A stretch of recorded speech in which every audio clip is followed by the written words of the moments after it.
Kembali di Sapa Indonesia Malam, Saudara Kepala Kantor Staf Kepresidenan Muhammad Kodari menyampaikan, jika IKN hendak digunakan menjadi pusat pemerintahan, maka perlu fasilitas 3 pilar utama yang harus siap pada tahun 2028. Kodari menjelaskan 3 lembaga yang merupakan pilar kenegaraan, yakni eksekutif, legislatif, dan tentunya yudikatif, sudah harus ada fasilitasnya di IKN. Sejauh ini IKN baru terbentuk fasilitas eksekutif, yakni adalah Istana Presiden. Ia menyebut fasilitas dari DPR, MPR, dan lembaga lainnya juga perlu dibuat agar roda pemerintahan berjalan efektif saat sudah berada di IKN. Sebelumnya pemerintah telah menetapkan Ibu Kota Nusantara atau IKN menjadi ibu kota politik pada tahun 2028 mendatang.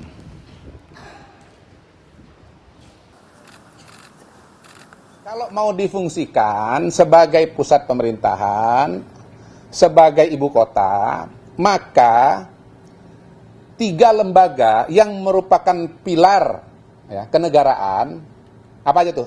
Eksekutif, legislatif, dan yudikatif itu sudah harus ada fasilitasnya.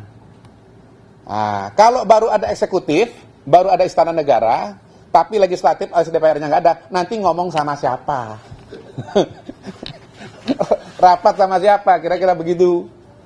Nah, ini sudah ditetapkan oleh Pak Prabowo bahwa per 2028, betul ya?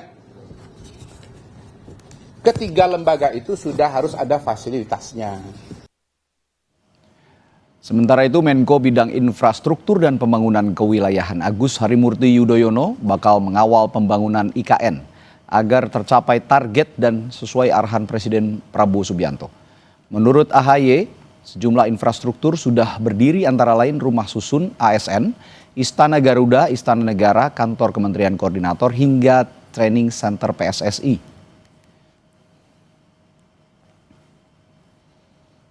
Kita kawal semuanya ya sesuai dengan arahan Bapak Presiden Prabowo Subianto.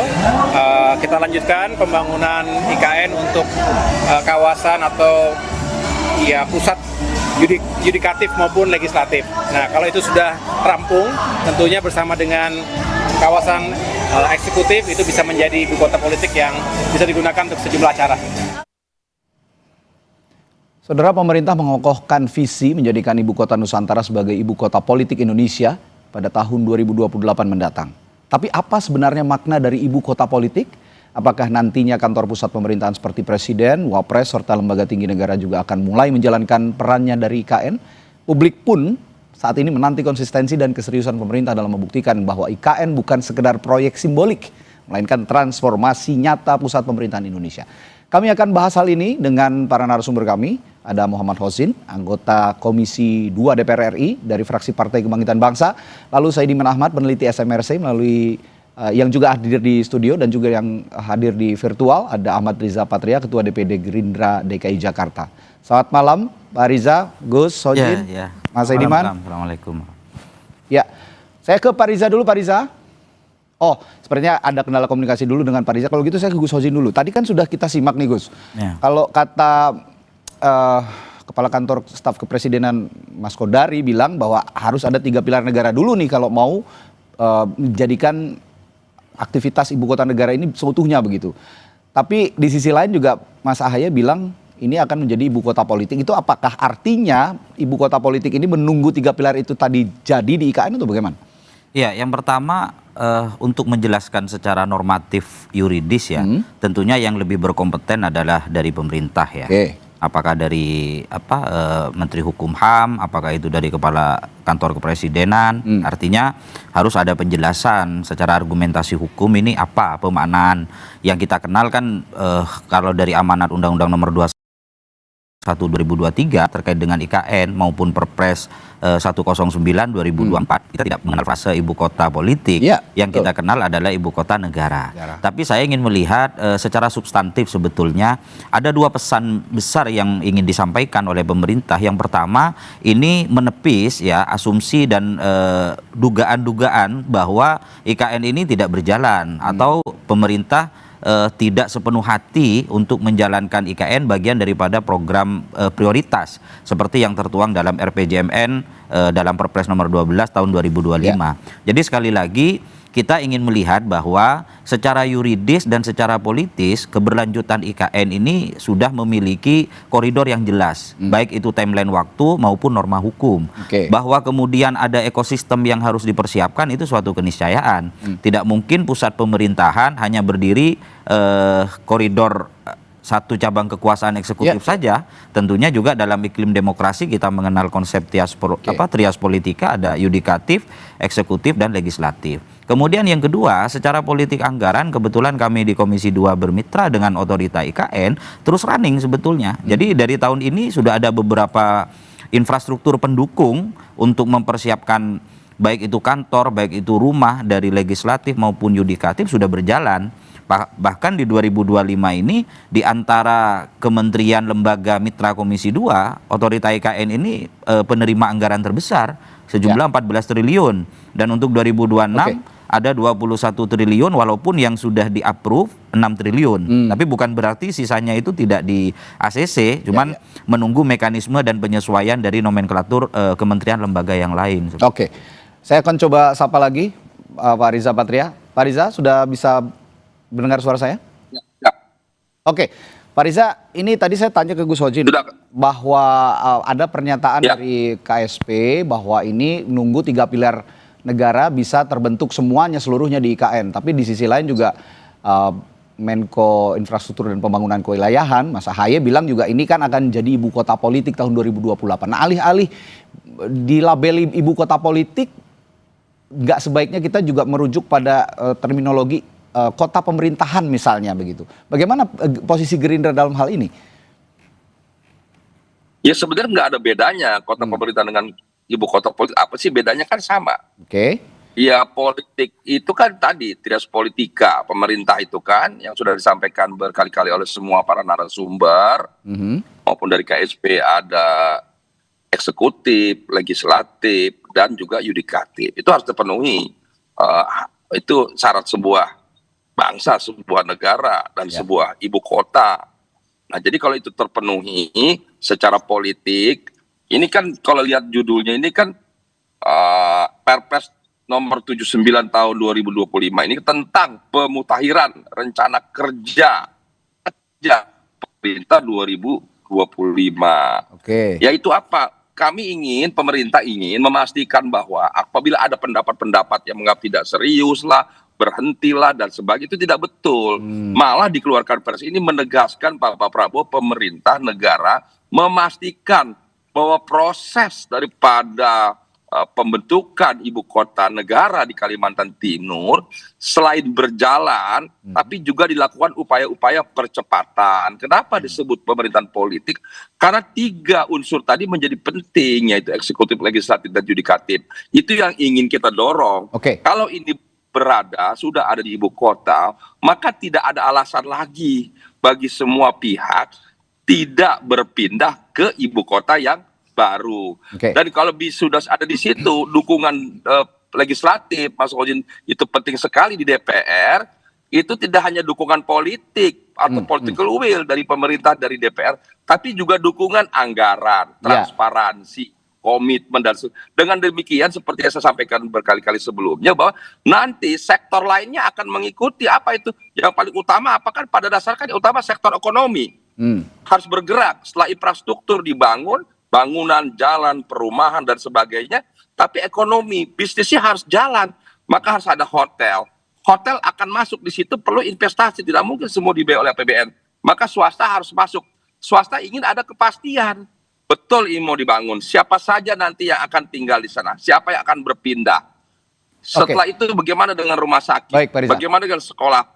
Semua sekolah juga swasta juga akan membangun sekolah di situ. Kalau ada pasarnya, begitu juga mall, pasar, apalagi hotel, semualah, para wisata, semua akan berpindah. Tapi kan mereka kan harus mengikuti pasar. Apa itu? Ada penduduknya, karena itu konsumennya kan yang akan membiayai, karena tidak semua harus dibiayai oleh APBN maupun APBD. Jadi sekali lagi adanya Perpres ini menjadi penting, menunjukkan komitmen, kesungguhan, dan konsistensi pemerintah untuk memastikan bahwa ibu kota negara, tetap berjalan. ibu kota pemerintahan maupun ibu kota politik itu hadir di Kalimantan Timur. Tapi pertanyaan saya selanjutnya, kenapa harus tahun 2028? Ini juga ekspektasi publik menunjukkan bahwa sebenarnya ya kita pengen lihat juga, publik juga ingin melihat bahwa konsistensi pemerintah untuk menjadikan ibu kota Nusantara ini menjadi pusat pemerintahan. Nah, ini apakah terkendala juga tadi yang disinggung oleh Pak Riza, masalah anggaran, masalah investasi yang belum masuk atau bagaimana? Ya, jadi sekali lagi, ini bukan cuma soal anggaran, ini banyak. Jadi membangun ibu kota itu membangun sebuah ekosistem. Itu tidak mudah. Coba kita lihat beberapa negara. Semua negara yang melakukan pemindahan ibu kota atau kota pemerintahan dan lain sebagainya, itu perlu waktu proses yang lama dan panjang. Lihat Putrajaya di Malaysia. Saya datang ke sana beberapa, sepi sekali. Jadi tidak mudah gitu loh, memindahkan sebuah ibu kota. Kalau yang namanya PNS, ya asal ada perintah, nggak ada pilihan, dia pindah. TNI, Polri, Kejaksaan dia pindah. Tapi kalau yang pindah cuma bapaknya, bagaimana dengan istrinya, bagaimana anak-anaknya? Itu kan jadi masalah. Nah, supaya anaknya bisa ikut pindah, tentu harus ada sekolah yang memadai, rumah sakit yang layak dan sebagainya, termasuk ya tempat bermain dan sebagainya. Artinya apa? Semua ekosistem harus dibangun. Nah, membangun ini sebuah proses. Tapi lagi-lagi, kalau sekedar infrastruktur itu cuma masalah uang. Itu mudah diatasi oleh pemerintah kalau cuma masalah uang. Tapi yang sulit adalah memindahkan satu kehidupan atau ekosistem itu sendiri. Nah, ini perlu waktu, perlu dukungan. Dan ini yang perlu waktu yang panjang. Saya meyakini dulu saya masih di Komisi 2 udah bicara. Tidak semudah itu memindahkan. Bagaimana dengan istri, anak, adik, keluarga, itu harus dipikirkan. Memisahkan bapak dengan anak juga itu harus dipikirkan. Ekosistemnya tadi yang harus dibangun ya, Pak Riza ya. Semua pasti ekosistemnya harus disiapkan. Ekosistemnya harus disiapkan secara matang dan sempurna. Ya, nanti setelah jeda saya akan juga bertanya ke Mas Hediman. Saya ingin tahu juga apakah SMRC punya analisis atau bahkan survei misalnya soal opini publik terhadap penetapan IKN ini sebagai ibu kota politik yang sudah digemburkan oleh pemerintah, kan diksinya ibu kota politik tahun 2008. Nah, apakah ini juga berpengaruh terhadap isu anggaran dan kesiapan infrastruktur menurut publik? Saya akan tanyakan itu nanti setelah jeda di Sapa Indonesia Malam. Tetaplah bersama kami.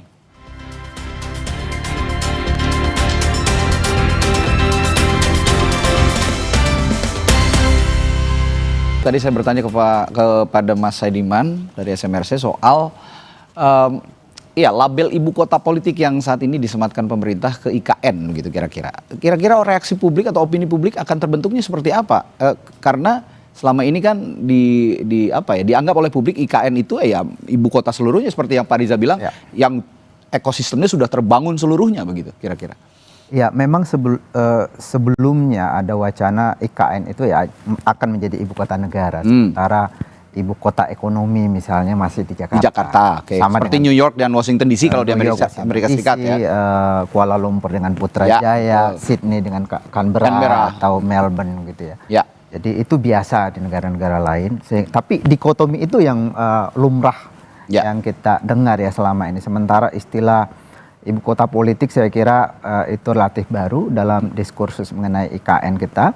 Mungkin yang perlu ditafsir di sana kenapa presiden atau pemerintah menggunakan istilah itu dibanding secara lugas menggunakan istilah ibu kota negara di tahun 2008 dan 2028. Dan kita juga harus ingat bahwa ini sudah mundur berapa kali sebetulnya ya pemindahan ibu kota ya sejak Jokowi 2 kali mundur dan ini kemudian mundur lebih jauh ke 2028. Tetapi saya pikir ini menurut saya ini bisa dipahami karena membangun ibu kota seperti kata Mas Riza Patria tadi, memang ini bukan sekedar pemerintahan, bukan sekedar politik di trias politika begitu ya akan pindah di sana, tapi ini membangun satu kehidupan, satu masyarakat.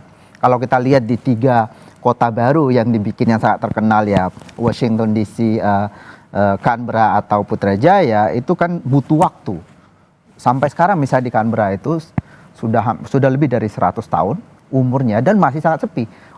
Penduduknya hanya sekitar 300 sampai 400 ribu orang. Karakter kota pemerintahan seperti itu. Iya, tapi ingat bahwa kota-kota ini tidak terlalu jauh dari kota lamanya. Washington DC misalnya hanya bisa ditempuh sekitar 2 sampai 3 jam dari Philadelphia kan ke Washington DC, atau dari New York hanya 4 sampai 5 jam. Putrajaya bahkan kurang dari sejam gitu ya, dia hanya bagian utara dari ini udah lintas pulau ya? Iya, ini lintas pulau sehingga memang tidak bisa menurut saya secepat seperti yang dibayangkan oleh Pak Jokowi. Jadi menurut saya apa yang dilakukan oleh Pak Prabowo sekarang dengan menetapkan kira-kira 2028 baru bisa dijadikan ini sebagai ibu kota politik, menurut saya itu adalah pandangan yang cukup realistis. Ini tidak bisa dilakukan sedemikian cepat karena ada kehidupan yang harus dibangun di sana.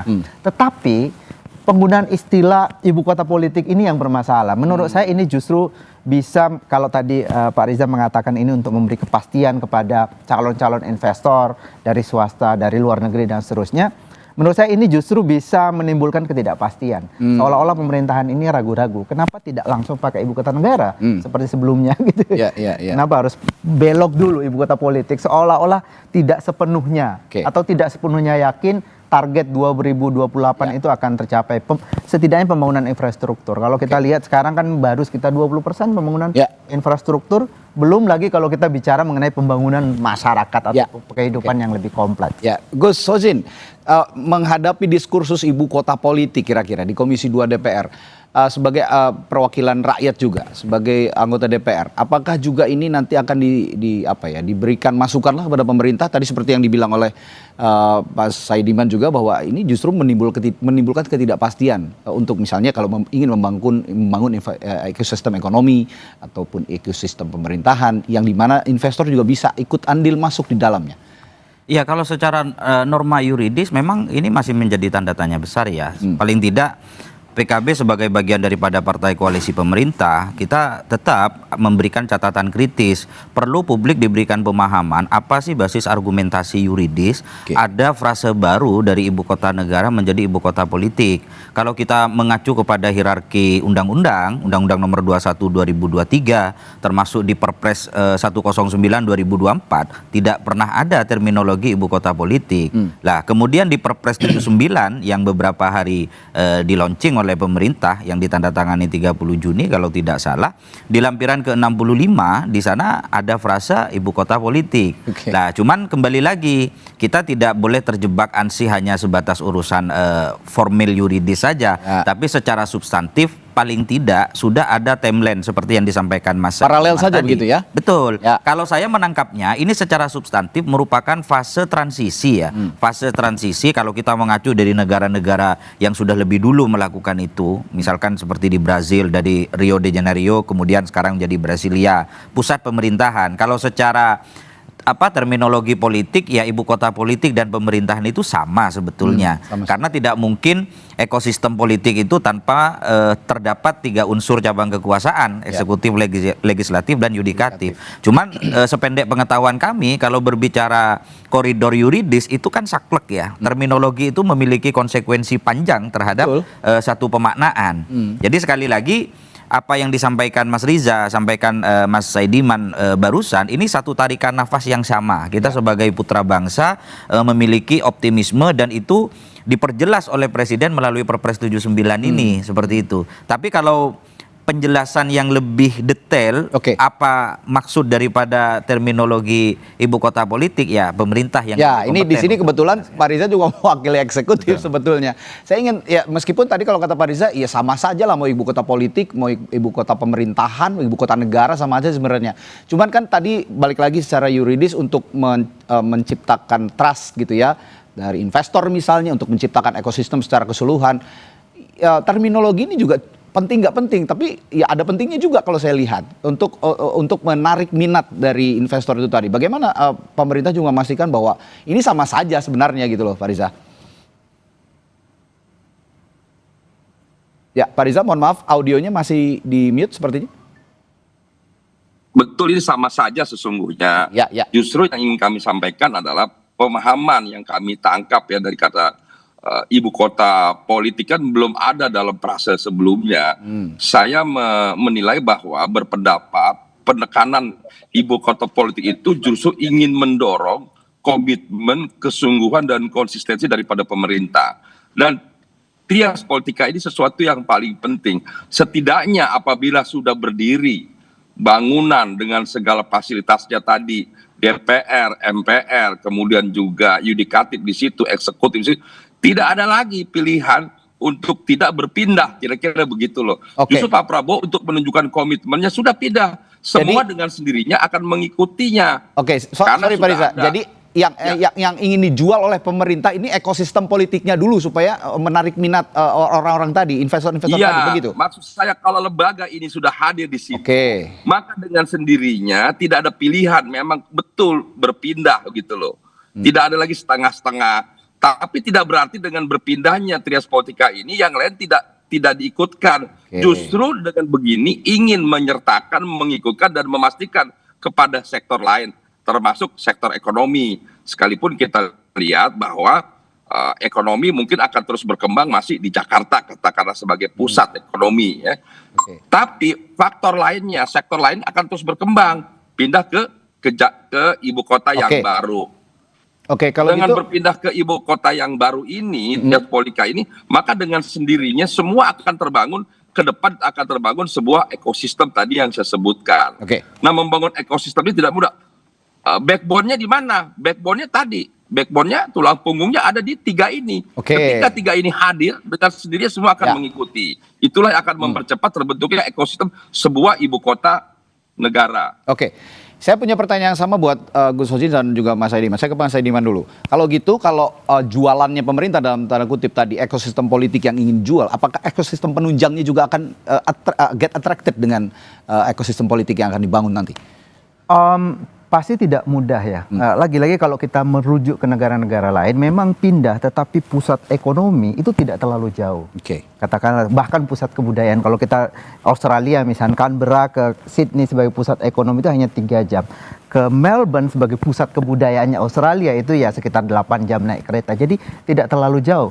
Tapi ini itu beda pulau dan sangat jauh, 2 jam perjalanan pesawat ke sana, dari Balikpapan ke IKN bisa sejam 2 jam tergantung infrastruktur jalannya bagaimana ya. Jadi sangat jauh. Menurut saya kalau dipaksakan justru menurut saya bermasalah justru, karena tidak mungkin satu kota itu tiba-tiba muncul hanya karena ada infrastrukturnya.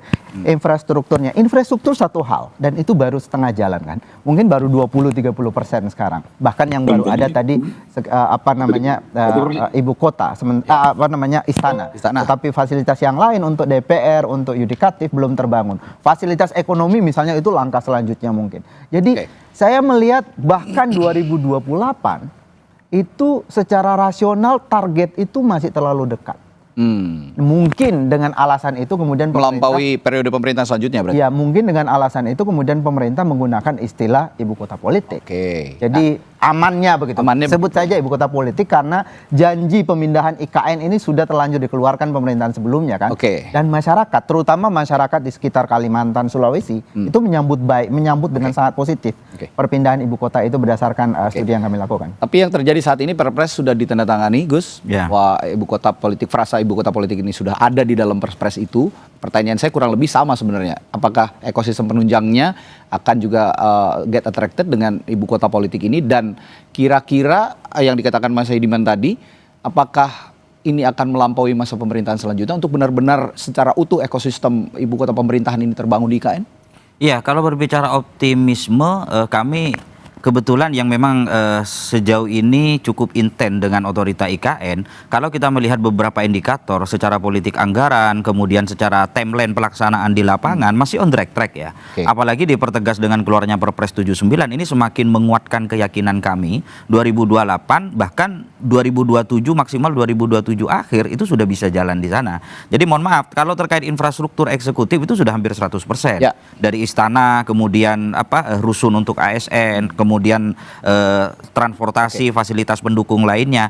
Bahkan yang untuk legislatif dan yudikatif ada beberapa yang sudah keberlanjutan. Di tahun 2026 itu melanjutkan apa yang sudah dicanangkan. Kalau tidak salah bulan depan, Oktober, itu sudah mulai running yang untuk bangunan legislatif dan yudikatif. Artinya secara timeline waktu, kebetulan kami yang cukup intens dengan otorita IKN, baik pertemuan secara formal di DPR maupun kita kunjungan ke lapangan ke IKN, IKN semuanya masih on track ya. Terus kemudian yang kedua Mas, ini pindah ibu kota ini kan sebetulnya ini membentuk satu peradaban baru ya. Ini menjadi satu simbol bagaimana Indonesia bertransformasi dari negara berkembang menjadi negara maju. Jadi terkait dengan masalah jualan, mungkin saya punya sudut pandang yang sedikit berbeda dengan Mas Riza. Nggak mungkin ekosistem pemerintahan kita jual kepada investor, karena muara atau filosofi pemerintahan itu kan public services ya, bukan business oriented. Jadi ini menjadi trigger awal sebetulnya, menjadi stimulus awal fasilitas penunjang pemerintahan 3 cabang kekuasaan ini untuk kemudian migrasi orang-orang atau ASN dan pejabat ke sana untuk men-trigger ekosistem ekonomi juga pada akhirnya ke sana nanti. Artinya sebenarnya Perpres ini harus dipoles lagi sepertinya untuk mereka-mereka yang ingin juga tertarik untuk berinvestasi di sana, termasuk ekosistem penunjang bisa menopang keseluruhan ibu kota Nusantara sebagai ibu kota pemerintahan. Dan yang harus dipahami publik adalah saat ini yang dibilang Gus Hozin tadi tetap on the right track. Jadi 2028 ini akan jadi titik awal mungkin jadi pemerintah untuk bisa sepenuhnya memindahkan ibu kota negara ke IKN. Baik, terima kasih diskusi kita malam hari ini menarik sekali. Terima kasih, Mas Gus Hozin, Mas Saidiman, juga Pak Riza yang bergabung melalui virtual. Terima kasih. Sampai jumpa lagi. Pak Riza.